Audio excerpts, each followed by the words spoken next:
Welcome back.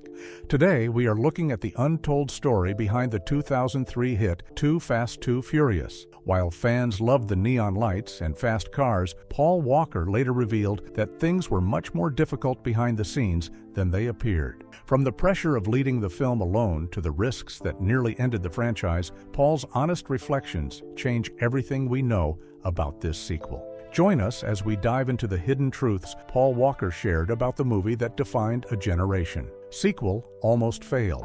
After the massive success of the first film, it might seem like a sequel was a guaranteed win. But behind the scenes, things were far from certain. The first movie had built a strong fan base by mixing street racing, crime, and a grounded story about family. However, repeating that same formula was much harder than it sounded. The studio found itself at a crossroads, unsure of how to move forward without losing the magic that made the original special. The studio faced a big question: should they play it safe or try something new? On one hand, sticking to the original style felt like the safest option because they knew people liked it. On the other hand, there was a real fear that doing the same thing again would make the sequel feel boring and predictable. This hesitation slowed down the early stages of development, leaving the project stuck in place for a long time. At the same time, the initial script drafts did not help build confidence. Writers struggled to find a clear direction for the story. Some versions leaned too heavily on racing without enough character depth, while others moved too far away from what made the first movie work. There was no strong balance, and without that, the sequel did not feel necessary or exciting. It felt like the movie was missing its soul. Another major concern was whether car culture alone could carry a second film. The original movie had the advantage of being fresh and new to the general public. By the time the sequel was being planned, the idea of street racing movies was no longer unique. Executives worried that audiences might not show up again just to see more cars and races without a stronger story or new, flashy elements to grab their attention. These issues created real doubt inside the studio. At one point, the project was very close to being canceled entirely. It was not just about making another movie, it was about proving that there was still something more to explore in this world. The producers knew that if they failed, the entire franchise would end right there. Everything changed when the team realized they needed to shift their approach completely. Instead of trying to copy the first film, they began rethinking the tone, the characters, and the setting. This decision opened the door for new ideas that would eventually shape the movie into something different. They decided to embrace a brighter, more energetic style that felt less like a dark crime drama and more like a fun summer adventure. But the biggest change was still coming. This shift would not only define the second film, but would also completely reshape the future of the entire franchise for years to come. Now that the studio had a new plan, it was time to find out which star would lead this high-speed gamble. Diesel walked away. One of the biggest surprises during the making of Too Fast, Too Furious was the absence of Vin Diesel. After the success of The Fast and the Furious, he became the face of the franchise. His character, Dominic Toretto, was central to the story and a major reason audiences connected with the film. Naturally, the studio wanted him back for the sequel. To make that happen, Diesel was reportedly offered $25 million.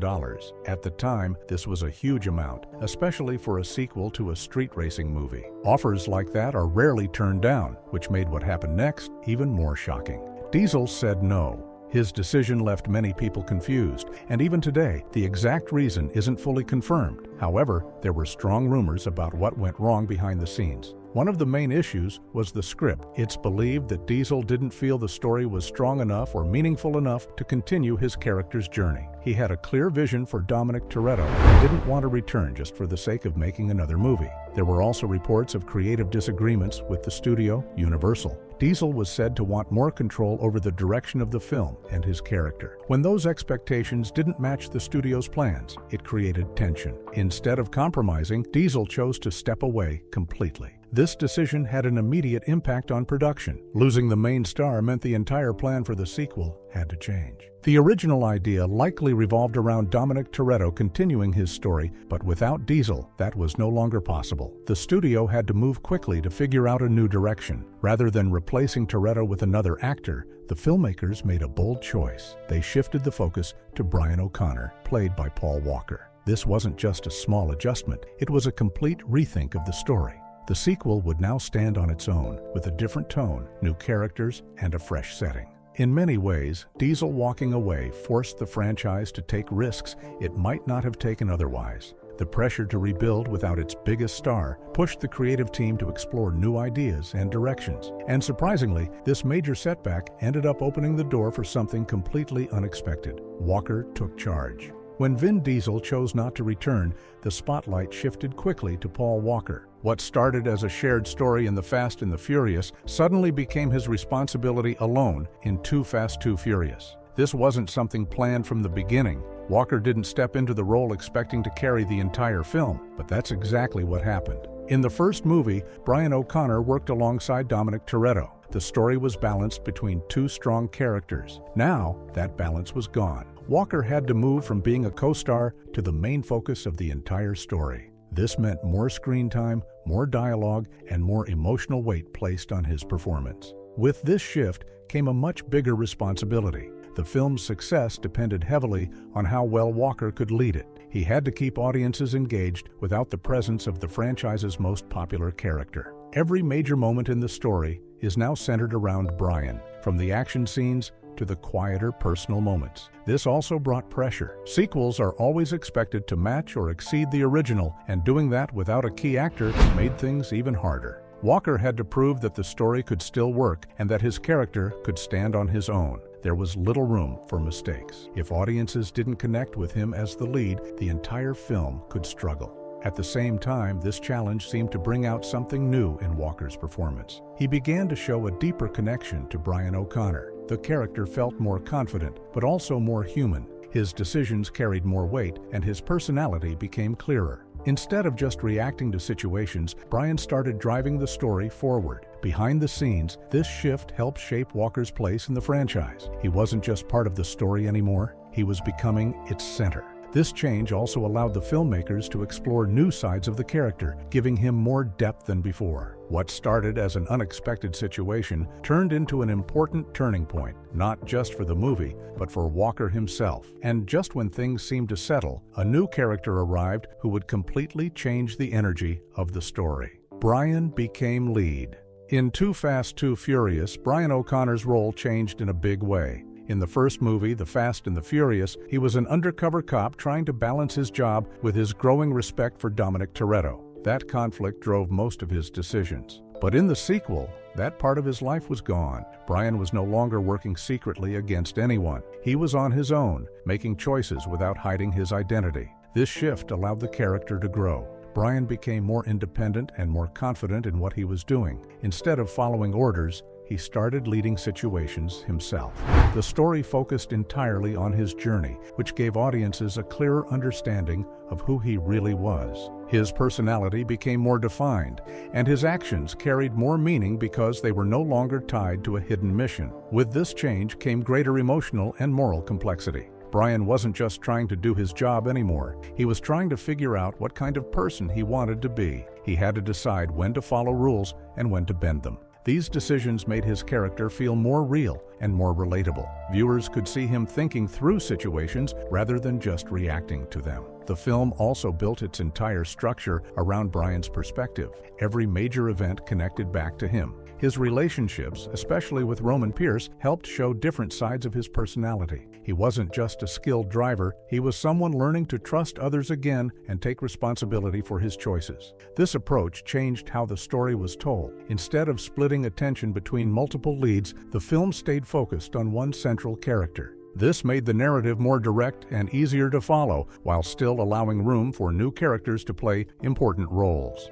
The decision to center the story on Brian also influenced future films in the series. It showed that the franchise could shift focus when needed and still work. Characters could evolve, and the story could adapt without losing its core appeal. By the end of the film, Brian wasn't just part of the story. He was the reason it moved forward. And just when Brian found his footing, someone completely different stepped in and changed everything. Roman changed everything. One of the biggest changes in Too Fast, Too Furious came with the introduction of Tyrese Gibson as Roman Pierce. This wasn't just a new character being added to the story. Roman completely shifted the tone of the film from the moment he appeared on screen. In the first movie, Dominic Toretto, played by Vin Diesel, brought a serious and controlled presence. He spoke less, acted with purpose, and carried a calm authority. Roman was the complete opposite. He talked constantly, reacted loudly, and often acted without thinking. This contrast was immediate and impossible to ignore. Roman's presence introduced humor, chaos, and unpredictability into the story. His jokes came quickly, even in tense situations. He complained openly, showed fear, and didn't try to hide his emotions. This made scenes feel more energetic and less serious, giving the film a different kind of balance. The action was still there, but now it was mixed with moments that made people laugh. At first glance, Roman seemed like a purely comedic character, but as the story moved forward,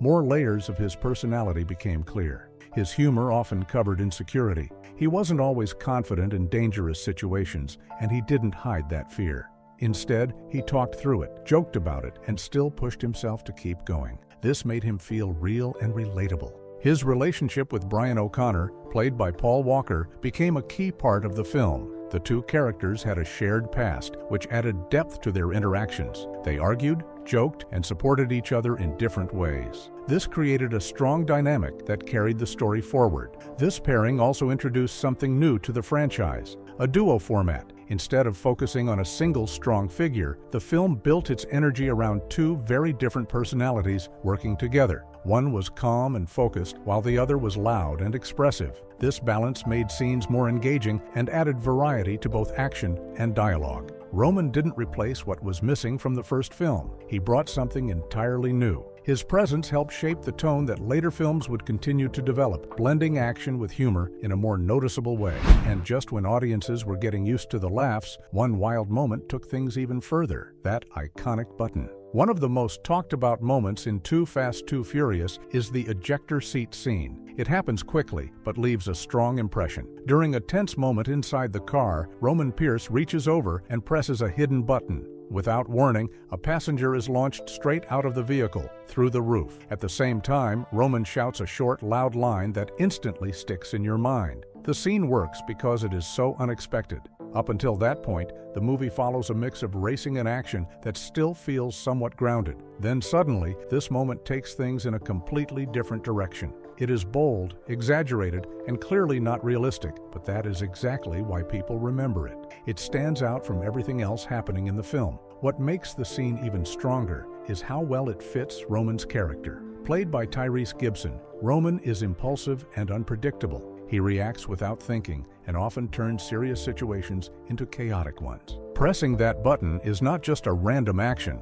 It perfectly shows who he is. It also highlights the contrast between him and Brian O'Connor, played by Paul Walker, who is more controlled and focused. Even though this happened before social media became popular, the scene spread quickly among fans. People repeated the line, talked about it with friends, and shared it in everyday conversations. It became one of those moments that people remembered long after they left the theater. In a way, it worked like an early version of a viral scene, gaining attention without the help of online platforms. This was also the moment Roman truly became a fan-favorite character. Before this, he was entertaining, but this scene made him unforgettable. It showed that he could bring something unique to the film that no other character could offer. More importantly, this moment signaled a shift in how the franchise approached action. It showed that the films were willing to go bigger, louder, and more exaggerated. Instead of staying realistic, they began to embrace moments that were designed purely to entertain and surprise the audience.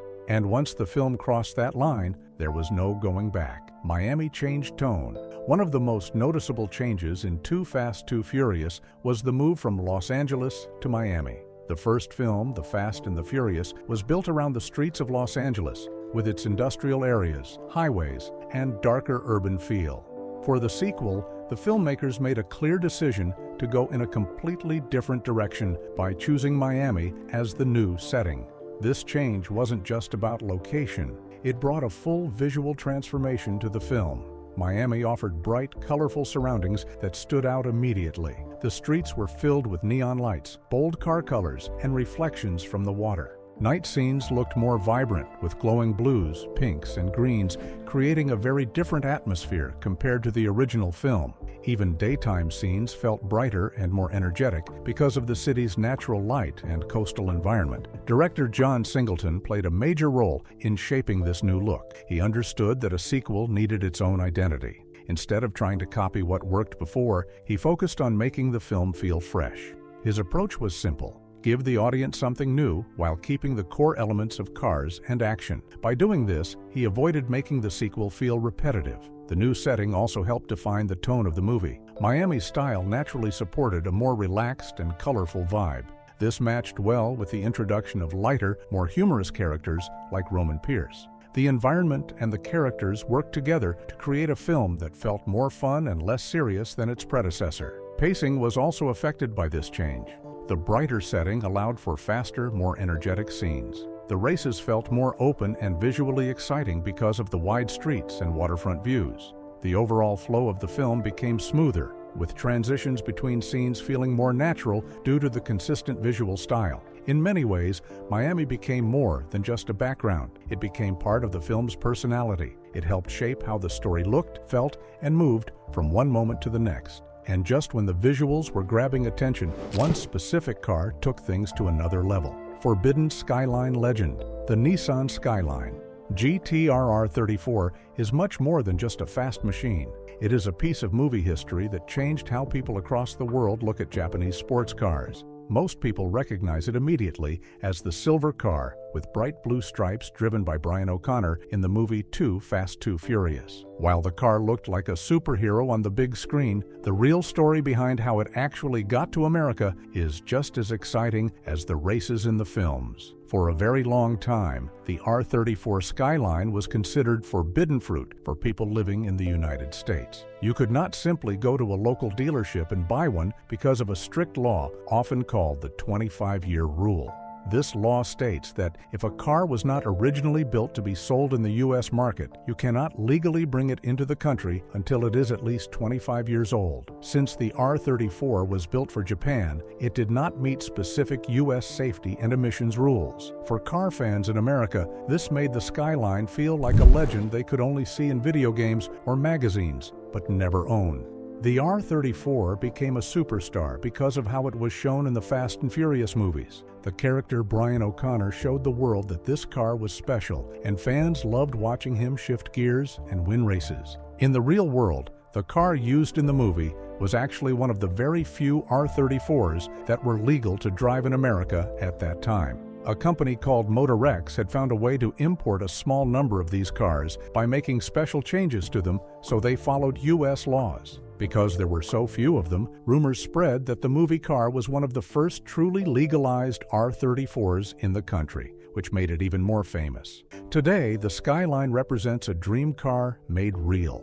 For many people, seeing it on screen was the first time they realized that a car from Japan could be just as cool and powerful as a classic American muscle car.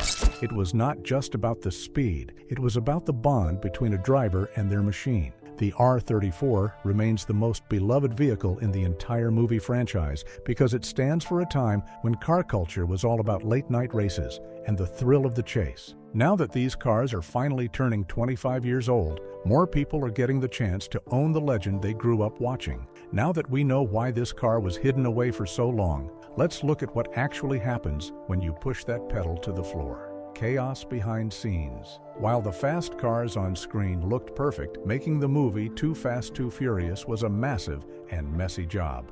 One of the biggest reasons for the chaos was that another huge action movie, Bad Boys 2, was being filmed in Miami at the same time.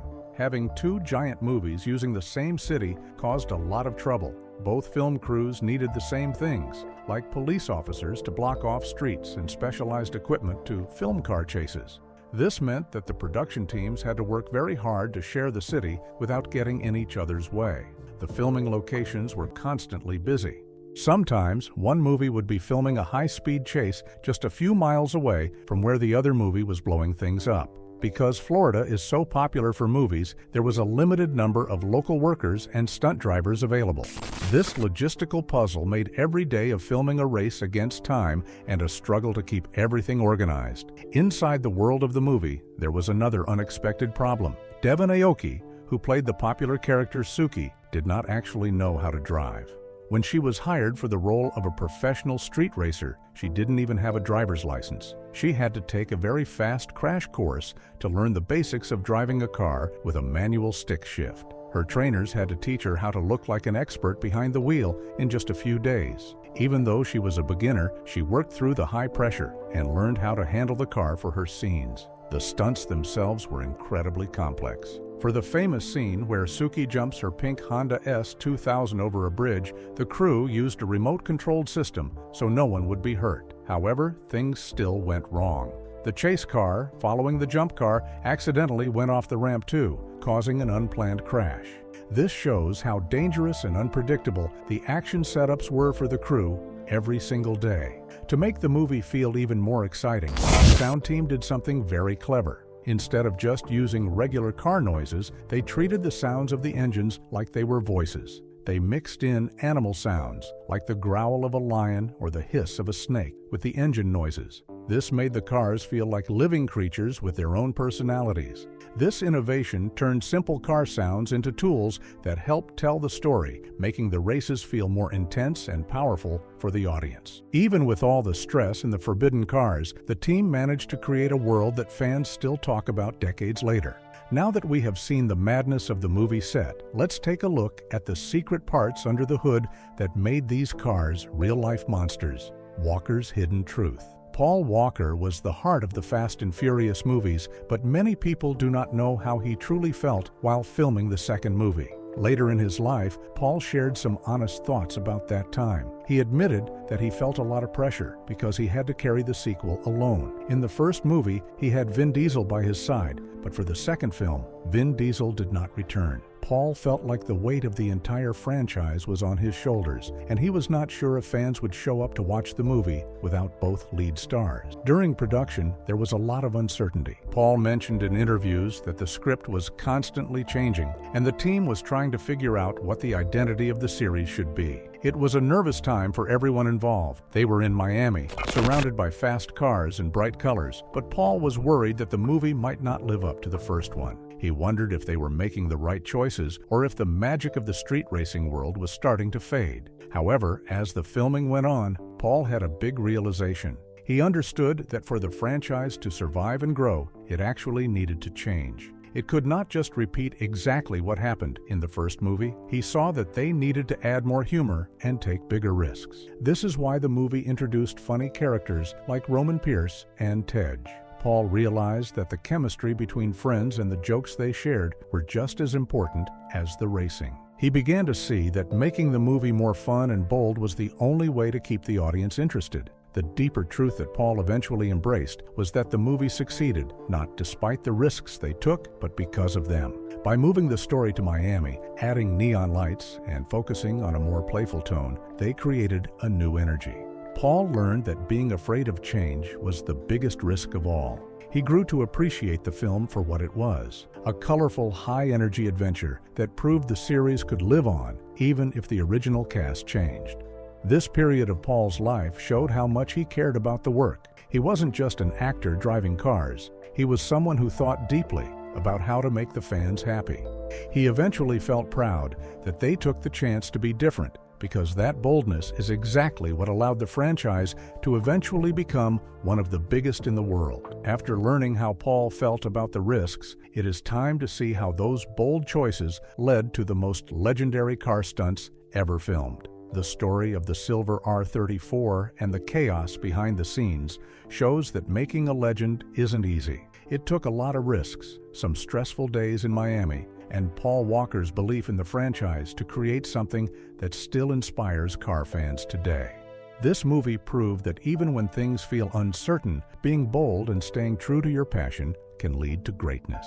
Thanks for exploring this iconic piece of history with us. If you enjoyed this video, hit the like button and subscribe for more car legends.